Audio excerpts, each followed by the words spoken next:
Stacy, you've been obviously on the retail side. How do you see the best brands leveraging what they've done in D2C and bringing it into the retail space?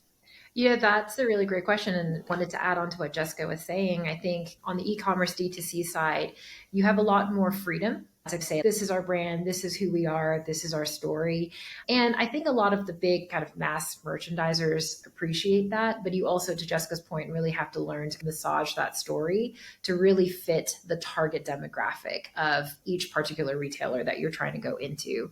So really easy. Funny, we were literally just talking about target demographics at retailers this morning for a different series. And for example, the average shopper at Walmart is going to be a 60-year-old woman in the suburbs who is white and married and has children. And so how do you make sure that you're really catering your brand voice to hit that target demographic for the retailer? So I think the best advice that I would give is understanding when you're taking your brand into kind of that retail brick and mortar world is there's going to be a lot more push and pull. So I will say having a really strong brand voice is usually how you attract retailers' attentions.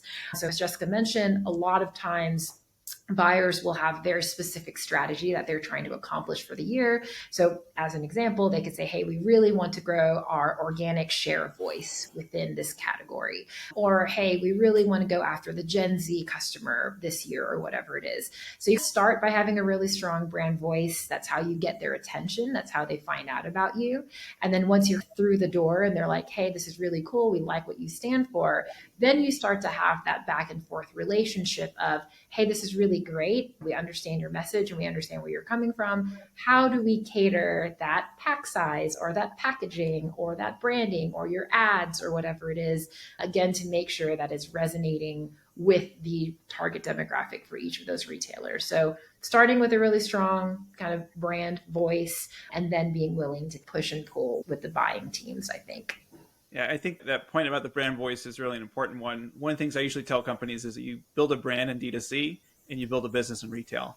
And it's really interesting when you think about all marketing is effectively the same. This is a supply chain guy talking about marketing. But effectively, you boil it down to traffic times conversion equals sales. I think in D2C, it's the traffic is the hard part, right? That's why you give money to Google and Facebook, but you're typically pretty good on the conversion piece.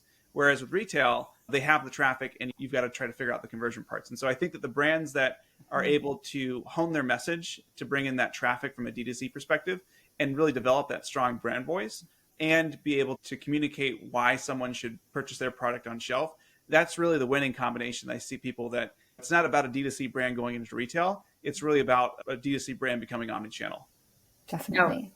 absolutely. And to your point, Aaron, I mean, it's exactly like what you're saying. When I click on an ad, I go to the website. You are not competing with anyone else. There's no noise. You have the buyer's full attention. I like to give the cereal aisle example at Walmart. Like, I did not know there could be like 80 different cereal brands, but there they all are.